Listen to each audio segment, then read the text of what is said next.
Dizem que não é sinal de saúde estar bem adaptado a uma sociedade completamente doente. É por isso que louco costuma ser o adjetivo dado àqueles que enxergam o que ninguém mais está vendo. Essa imprensa podre que defende interesses escusos, antinacionais, chamou-me de nada e fascista, porque eu luto a favor da minha pátria, porque eu defendo a ordem, a disciplina, o respeito aos símbolos nacionais, as forças armadas, os valores cristãos que são universais, enfim, porque eu defendo tudo aquilo que a humanidade levou milênios para construir e que eles tentam agora desesperadamente destruir. É por isso que a imprensa me ataca, porque ela tem medo da verdade. Meu nome é Enéas. –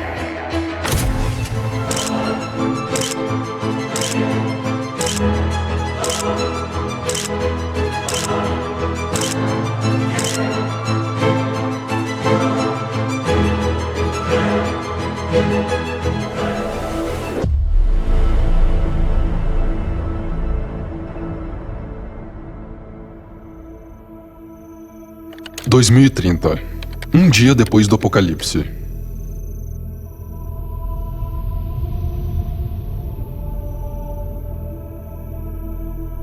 O mundo como conhecíamos foi dominado por forças malignas e agora tudo mudou. Os valores morais que um dia foram a base da sociedade, aqueles que guiaram todas as nossas ações, agora são considerados crimes. O mundo inteiro é governado por um único grupo e eles ditam as regras. Tudo o que você assistiu em 2023 no documentário A Maior Fraude da História do Mundo, agora é sua realidade. O planeta agora é obrigado a falar uma única língua, o dialeto de todes. É porque eu sou não binário.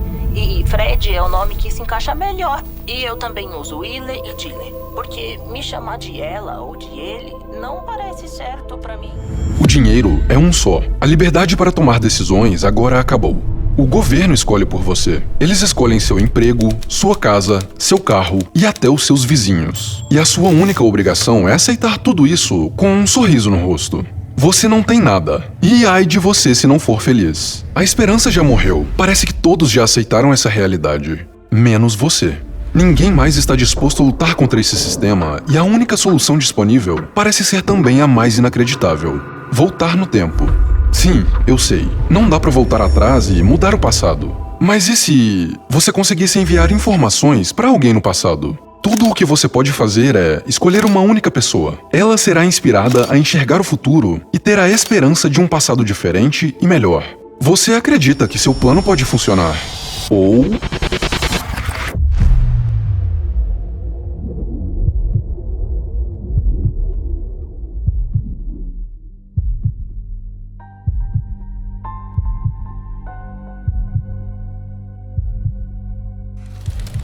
...5 de setembro de 1938, nasce o bebê que, um dia, teria a capacidade de enxergar o futuro. Eu sei, máquinas do tempo não existem, mas homens à frente de seu tempo sempre surgiram no curso da história. Este em questão foi muito mais do que um visionário. Foi também médico, cardiologista, físico, matemático, professor, escritor e político brasileiro. Respeitado no mundo, ridicularizado no próprio país. Para alguns, um gênio.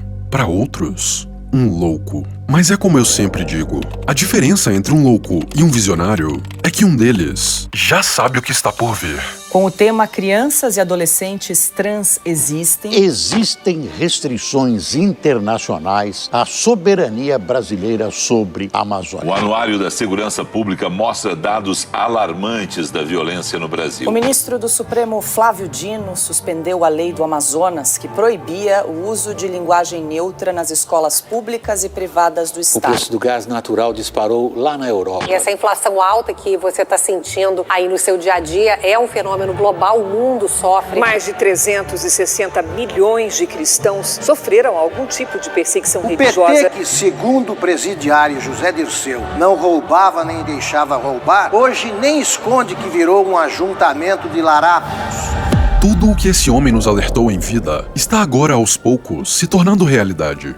Mas Enéas não nasceu visionário, muito menos doutor. Não nasceu na riqueza, nem mesmo na pobreza. mas na verdadeira miséria. Filho de pai barbeiro e uma mãe dona de casa, morou em um barracão até os 18 anos. Morei num barraco coberto de palha num dos bairros mais pobres de Belém. Não via miséria pela janela, ela estava dentro de casa. Se a vida já era dura, estava prestes a ficar mais. Aos 9 anos, um menino do Acre fica órfão de pai. A partir daquele ponto, Enéas entraria para a estatística não só do trabalho infantil, como também da fome. Farinha e café. Essa era a alimentação que sustentava o menino e sua mãe depois da morte de seu pai José. Por necessidade, Enéas agora teria de trabalhar. Seu primeiro trabalho foi como açougueiro cortando carne para ganhar alguns trocados. E desde essa época, um traço de personalidade já se mostrava presente: a excelência. Ele via cada tarefa como uma oportunidade de aprender algo novo e fortalecer seu caráter. Depois de um tempo, trabalhou com construção civil. Entre cimento e tijolos, aprendeu o valor do trabalho duro e da perseverança.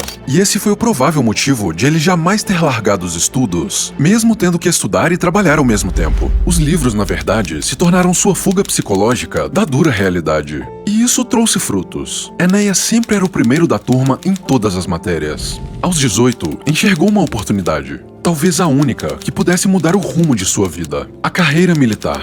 Se alistou no exército, onde a estrutura rígida do ambiente foi a moldura perfeita que formou a personalidade firme e energética que décadas mais tarde se tornaria sua marca registrada. Eu serei a única voz forte, poderosa, absolutamente livre e independente para lutar contra essa caterva.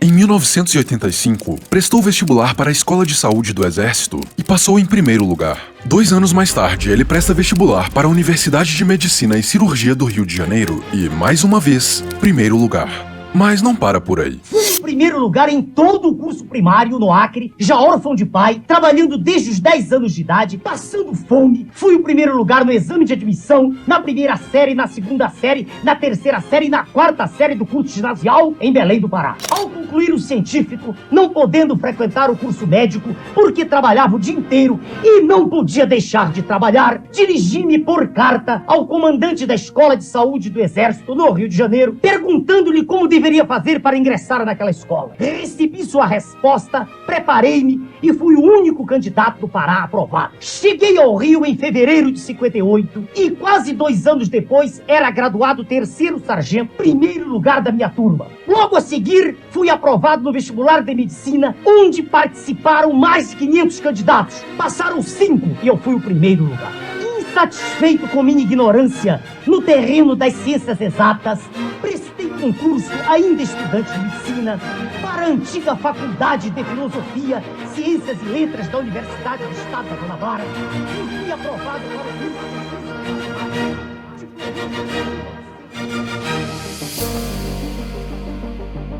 Após 8 anos trabalhando no Hospital do Exército, Enéas recebe a medalha Marechal Hermes de honra e reconhecimento por ter participado de mais de 5.000 cirurgias e se destacado intelectualmente.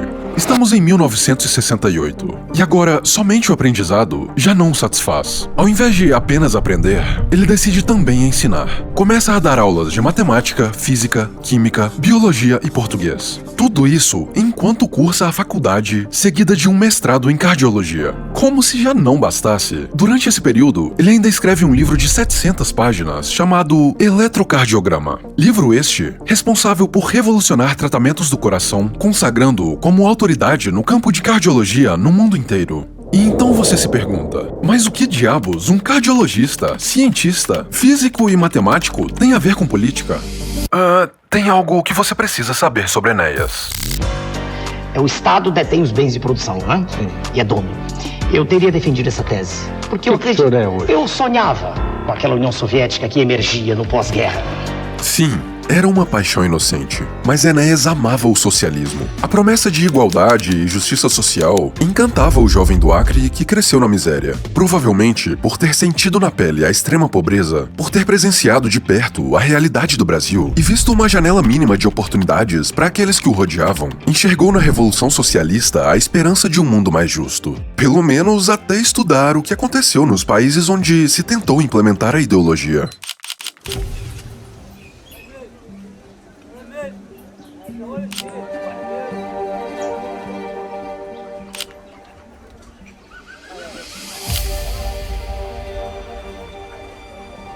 Depois de se aprofundar em fatos, o que ele descobriu foi que aquela linda teoria não passava de um conto de fadas e que o socialismo aplicado à realidade resultava em dor, sofrimento, regimes totalitários, repressão e miséria. E a experiência já do ser humano nesse planeta mostrou que a Revolução Socialista fracassou. Rapidamente, ele percebe que, onde o regime é implementado, a promessa de acabar com a desigualdade, de fato, é cumprida. Afinal, todos se tornam igualmente miseráveis. Enxergando essa realidade, Enéas muda drasticamente seu posicionamento. Se, do ponto de vista teórico, o modelo é belíssimo, e eu o conheço, não aprendi lendo jornal, eu li os clássicos originais, li livros de Hegel, o precursor, antes de Engels, li livro de Engels, Dialética da Natureza, li o Anti-Júri. Se o assunto, do ponto de vista teórico, é belíssimo, na prática, infelizmente, não funcionou. Então eu não defendo essa tese, não, senhor. Eu defendo o regime da propriedade privada dos bens de produção. Mas apesar de ter sido militar, ele não compactuava com o regime que governava o Brasil entre 64 e 85. Para ele, o extremo oposto ao comunismo também levava ao totalitarismo e promovia a repressão política. Isso o levou a um ponto de inflexão. Ele sabia que era necessário um novo caminho. Acreditava ser possível equilibrar a liberdade econômica com a justiça social. Ele enxergava uma solução. O que ele não enxergava era alguém com vontade e capacidade para aplicar essa solução no Brasil. Então, em 1989, esse homem percebe que não há outra alternativa. É como diz o ditado: se você quer algo bem feito, faça você mesmo. Não tenho nada em comum com isso que está aí. Aliás, discordo radicalmente de tudo. Por isso, nunca fui político. Jamais aceitei o elitismo da direita, a desordem da esquerda, nem a falsa democracia. Meu nome é Enéas. As eleições daquele ano ganharam um novo candidato à presidência da República, Enéas Carneiro. Seus principais concorrentes são os mesmos políticos de sempre. Paulo Maluf. O deputado federal Paulo Maluf foi condenado por lavagem de dinheiro pelo Supremo Tribunal Federal e pode perder o mandato. Cuidado! Fernando Collor. O Supremo Tribunal Federal condenou o ex-presidente Fernando Collor a quase 9 anos de prisão por corrupção e lavagem de dinheiro. Se qualquer um deles for eleito, nada mudará no Brasil. E sim, ele, o painho, Luiz Inácio Lula da Silva. Todos eles foram unânimes em manter a condenação de Lula por corrupção passiva e lavagem de dinheiro. E unânimes também em aumentar a pena de 9 anos e meio, definida em primeira instância pelo juiz Sérgio Moro, para 12 anos e 1 mês de prisão. Um verdadeiro ninho de cobras. Então, por que se arriscar? Por que, do nada, um médico brilhante decidiria abandonar sua profissão para se envolver com política? É melhor deixar que ele explique.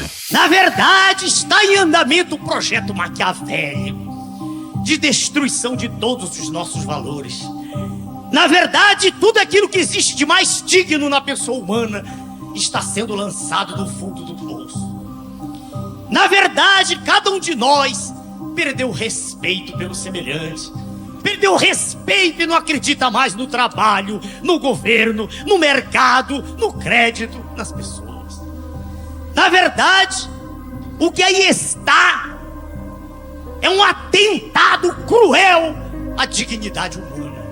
É contra esse modelo terrível de destruição da cidadania plena que se insurgiu este partido político. Enéas viu e vivenciou os dois lados, enxergou os dois extremos e percebeu que, nas mãos de políticos despreparados e corruptos, a humanidade estava seguindo a passos largos um rumo praticamente inevitável: guerra. Não era preciso uma máquina do tempo para enxergar o futuro. Bastava olhar para o passado e entender o que acontecia no presente. Afinal, esperar resultados diferentes, repetindo os mesmos erros, é a definição perfeita da insanidade. Ele sabia que, através do parlamento, seria impossível evitar o desastre. Então, sem apoio, sem alianças, sem recursos e, até mesmo, sem a aprovação da esposa, decidiu esgotar todo o seu patrimônio para criar sozinho o Partido Prona e se candidatar diretamente para o mais alto cargo: a presidência da República. 15 segundos na TV era tudo o que tinha para expor a verdade sobre a velha política que só ele enxergava. O Congresso faz uma lei cedendo de 2,5 a 11 minutos para os seus candidatos falarem e 15 segundos para quem não tem nenhum compromisso com os dirigentes da nação. É isto uma democracia? Mas como fixar sua mensagem na mente de milhões de brasileiros em um tempo tão curto? Meu nome é Enéas. O que parecia impossível aconteceu. Com apenas 15 segundos, Enéas consegue a incrível marca de 300 mil votos. Mas por quê? O que fez com que 300 mil brasileiros confiassem em um completo anônimo, sem alianças políticas e sem qualquer apoio externo? A resposta está em uma palavra: revolta. Ele representava um de nós, um brasileiro frustrado e cansado. Nada funciona neste país, está tudo errado. Ninguém acredita em coisa nenhuma. Falta alguém com pulso, com determinação para assumir o poder e fazer uma revolução de ideias no Brasil. Não tenho nenhum apoio da imprensa, não tenho nenhum compromisso com ninguém. Não me deram nem tempo para expor meu pensamento. Tenho apenas 15 segundos, mas há uma vantagem nisso. Chegando ao poder, sou o único que estará livre para tomar decisões. Se o senhor não acredita mais em nenhuma das instituições, se o senhor quer mudar tudo, mas tudo mesmo, o senhor só tem um jeito de conseguir isso. Meu nome é Enéas. Enéas não sofria da síndrome de vira-lata enraizada em nossa cultura. Com propostas ousadas e que desafiavam os gigantes globais, enxergava no Brasil o potencial de se tornar um protagonista no jogo mundial. A nossa Amazônia ocupa metade da área do território nacional. Floresta, bacia hidrográfica, potencial energético, riquezas do subsolo, tudo lá é gigantesco. A Amazônia faz de nós o país mais rico do mundo e essa é a verdadeira razão porque se fala tanto no exterior na internacionalização da Amazônia. Capacitemo-nos a exigir o respeito pela soberania nacional. O Brasil não tem o que temer. Amazônia. Na visão dele, o mesmo motivo pelo qual o Brasil tinha o potencial de se tornar um gigante econômico era também o que nos mantinha como colônia de potências globais. Se os senhores olharem para a extensão florestal do Brasil, os senhores vão entender por que existe tanta gritaria lá fora a favor da Amazônia. Não é a favor do bem da Amazônia, é a favor dos bens da Amazônia. Em suas palavras, o Brasil deveria virar adulto e deixar de ser criança. Deveríamos proteger não só a Amazônia, como a soberania nacional. A dívida externa do país nos tornava escravos, e a solução para nos libertar dessa escravidão era criarmos uma maneira de conversar de igual para igual com os nossos, até então, colonizadores. Mas como? Ele tinha um plano que estava prestes a ser mal interpretado, distorcido e usado como munição para taxá-lo de louco.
Imagine que você tem uma tecnologia capaz de, ao apertar de um botão, devastar exércitos, varrer cidades do mapa e causar um prejuízo incalculável a qualquer um que se atreva a te desafiar. Certamente, seus inimigos pensariam duas vezes antes de criar um conflito contra você. Esse foi o sentimento do mundo em relação aos Estados Unidos depois da explosão da primeira bomba atômica lançada sobre o Japão em 1945. Depois daquele acontecimento, a dinâmica geopolítica havia mudado para sempre. Com medo da retaliação, países começaram a conter seu poder bélico. Governantes e ditadores, tiranos e democratas, todos foram inibidos de iniciar conflitos que poderiam escalar para consequências devastadoras. O poder dessa tecnologia era tão perigoso que isso se tornou uma ameaça não só para países isolados, mas para a raça humana como um todo. Foi por isso que, em 1968, foi assinado um acordo mundial para a não proliferação de armas nucleares. Agora, imagine o cenário. Você é uma dona de casa no final de um dia cansativo. Você se senta no sofá com sua família porque a novela está prestes a começar. Ao ligar a TV, você se depara com uma mensagem chocante no horário eleitoral. Sou o único candidato a presidente gente que tem coragem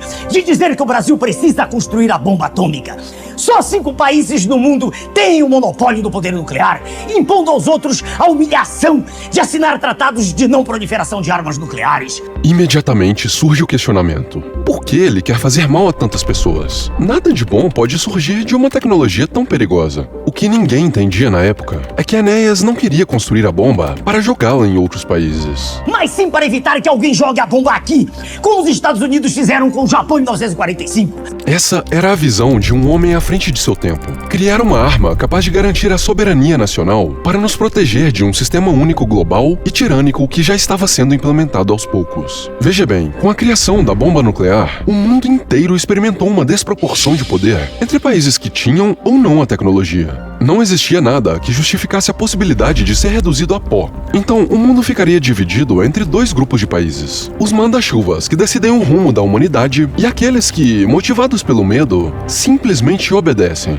Enéas enxergava no domínio da energia nuclear uma alavanca que elevaria o Brasil a um patamar de respeito e independência nunca alcançado. A capacidade de desenvolver essa tecnologia representava mais do que um avanço científico. Era um escudo contra a submissão às potências mundiais. A visão dele era simples. É melhor ser um guerreiro no jardim do que um jardineiro em uma guerra. E de guerra, ele entendia. Enéas nasceu no meio de uma das maiores guerras que esse mundo já viu. Mas essa ideia representava muito mais do que simplesmente proteger o Brasil. Ele fazia questão de declarar que não se corrompia, não se vendia e não se misturava com essa corja de governantes sedentos por poder. Ou seja, caso Enéas conseguisse construir a tecnologia, o governo mundial jamais conseguiria se estabelecer, porque haveria sempre uma barreira impedindo com que isso acontecesse. Essa barreira tinha um nome. Meu nome é Enéas! E isso era uma ameaça para o sistema. Mas o sistema, parceiro, sempre dá um jeito de corrigir suas falhas.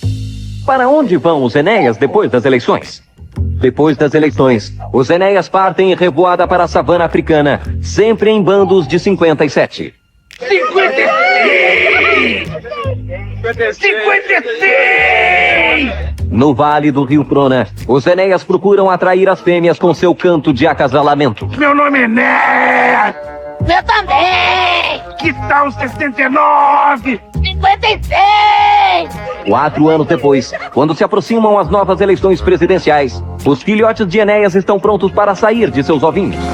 Olha só que bonitinho. Ele só tem 55 centímetros. 56! A cada dia que passava, Enéas ficava mais conhecido. Em cada horário eleitoral, ele plantava uma semente na mente de mais e mais brasileiros. A mídia não estava preparada para um político explanando verdades abertamente em horário nobre de televisão. O sistema precisava reagir, mas pela lei eleitoral não era possível impedi-lo de falar.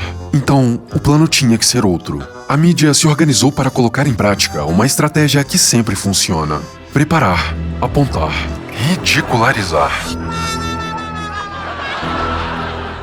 Eu passei tudo que penso, tudo que estudei durante a minha vida, física, ciências exatas, matemática, filosofia, nada disso tinha valor. Todo o projeto de educação falava em bomba, bomba, bomba. Eu fiquei sinônimo de bomba. Onde eu passava, gritava bomba. Eu ia dizer o quê? Não tinha como. Com 15 segundos no horário eleitoral, ele já tinha conquistado 300 mil votos em 89. Acontece que, na eleição seguinte, a relevância de Enéas fez com que ele conseguisse aumentar o tempo de tela para 2 minutos. Ou seja, o palhaço da bomba, a piada, agora poderia se tornar uma verdadeira ameaça. Sabe por quê? Porque se com 15 segundos consigo falar com clareza, com 2 minutos e meio eu passaria como um trator por cima desses candidatos tão ruins que mais da metade da população está indecisa. De tempos em tempos, surgem pedras no sapato do sistema político brasileiro. Em alguns casos, aviões caem. Que vai ficar uma pulga atrás da orelha do Brasil inteiro. Esse homem aí estava conduzindo o exame de gente pesada da política brasileira ou não, ligada à corrupção, ao Lava-Jato. Em outros... Prisão ilegal dessa magnitude. Um parlamentar, no pleno exercício da sua função, uma aberração jurídica. Daniel Silveira foi preso em flagrante e usou as redes sociais para avisar os seguidores. Ele já era uma figura excêntrica. Então, no caso de Enéas, não foi preciso colocar as mãos na massa. Bastava usar o veículo que tinha a massa em suas mãos. A televisão. Eu acho que o Enéas, quando ele apareceu, não é aquela coisa de falar rapidinho, ele tinha pouco tempo, meu nome é Enéas, blá, blá, blá. era genial, era um barato. É que agora ele está se levando a sério demais. Então agora ele virou assim um mini fascistazinho, né, desse tal de prona, fala em Estado forte, fala em ordem, daqui a pouco ele vai começar a dizer Anauê, não é? Então daí é ridículo. Médico, cientista, autor de um best-seller no campo da cardiologia. O que mais era necessário para que ele pudesse se levar a sério? Talvez cortar um dedo e se aposentar mamando nas tetas do Estado? A candidatura Enéas é assim mais ou menos como um voto cacareco, um voto de protesto, que significa, em termos políticos e sociológicos, um subdesenvolvimento de formação política extremamente negativo para a consolidação da democracia. Ameaça à democracia. Onde foi que eu já ouvi isso antes? This is extremely dangerous to our democracy. Protesto é, num país que tem 150 milhões de pessoas, eleger-se à presidência da República um homem sem nenhum preparo. Ou votar no indivíduo que passou a vida inteira fazendo greves, ou um indivíduo que, durante a vida toda, só fez protestar contra o sistema. Se é protesto votar em mim porque as pessoas não gostam do que aí está, se é nesse sentido, tudo bem que se proteste. Agora, se eu tenho ou não preparo, eu estou à disposição dos senhores para discutir os temas que os senhores quiserem.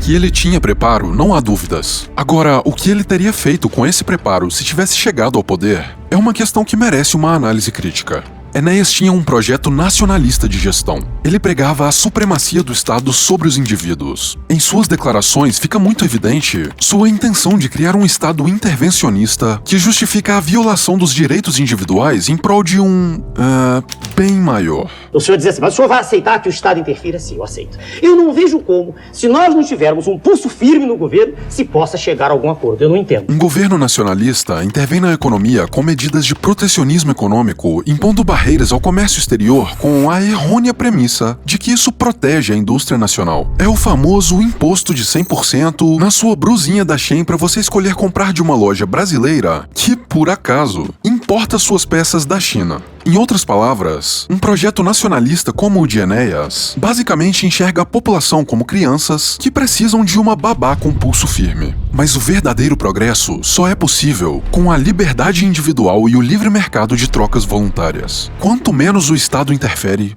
mais o mercado respira.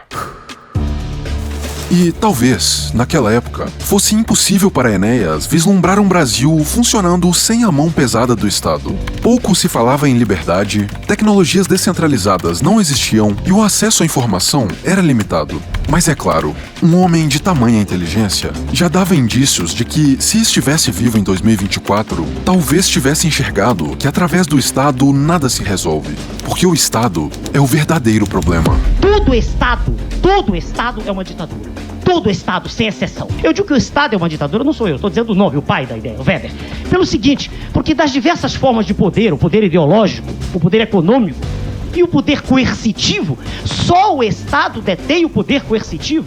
O poder da força está em mão do Estado. Quando disse essas palavras, ele ainda não enxergava. Mas esse é o exato motivo pelo qual ele nunca teve chance de mudar o sistema. Por melhores que fossem suas intenções, o poder sempre esteve nas mãos do Estado e não do indivíduo. Apesar de todos os seus esforços, ano após ano, nada mudava. E a desilusão que Enéas sofreu com o tempo talvez tenha trazido consigo sua fiel companheira, a doença. Em fevereiro deste ano eu tive uma doença gravíssima. No tratamento perdi minha barba. Mas, com a ajuda de Deus, estou vivo. E voltarei para a Câmara Federal com prona livre e limpo. Com barba ou sem barba, meu nome é Enéas. Pouco tempo depois, o Brasil perdia aquele que enxergava o futuro, mas que até seu último suspiro trabalhou para mudá-lo. O deputado federal Enéas Carneiro morreu esta tarde no Rio de Janeiro. A decisão de não ser internado, de permanecer em casa, foi tomada pelo próprio Enéas. Enéas deixa este mundo sabendo exatamente o rumo que estávamos seguindo. E se algo mudou no futuro que ele enxergava, certamente mudou para pior. Os mesmos patifes continuam se revezando pelo poder num infinito teatro das tesouras. Fica aquilo, fica ali, deixa eu lhe falar. Os valores cristãos estão sendo cada dia mais deturpados. Pode chamar aqui esse dançarino? Pega, Facão, pega! Chama, Facão, chama! Que isso, Facão, calma! A linguagem está pouco a pouco sendo destruída. Fala-se muito mal no Brasil. E escreve-se pior. Políticos e jornalistas, numa falta de higiene vernacular, só usam o jargão, o catange e solecismos com desculpa de linguagem moderna. Eu sou uma psicóloga clínica, que além de ser uma boiceta não binária e poderosíssima, sou uma pessoa romântica. Mas a língua é o maior patrimônio de um povo. Desrespeitá-la é desrespeitar a própria nacionalidade. E é isso, tamo juntos, aguardo todos vocês lá. Se a linguagem não for correta, o que se diz não é o que se pretende dizer. Se o que se diz não é o que se pretende dizer, o que deve ser feito deixa de ser feito. Se o que deve ser feito deixa de ser feito, a moral e as artes decaem. Se a moral e as artes decaem, a justiça se desbarata. Se a justiça se desbarata, as pessoas ficam entregues ao desamparo e à confusão. Não pode, portanto, haver arbitrariedade no que se diz.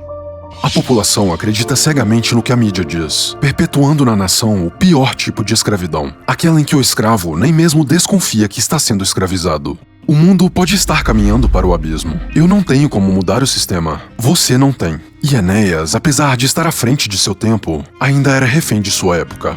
Mas se tem um legado que ele deixou para todos nós, é a possibilidade de você mudar o seu mundo, o seu futuro. É a possibilidade de fazer isso através do esforço, da dedicação, da busca pela verdade e pelo conhecimento. Há pessoas que são naturalmente pessoas derrotadas, sempre pensando que vão perder. Há pessoas assim, são os perdedores naturais, que veem um obstáculo sempre muito grande. E há outras, de um outro grupo ao qual eu pertenço, que são vencedores.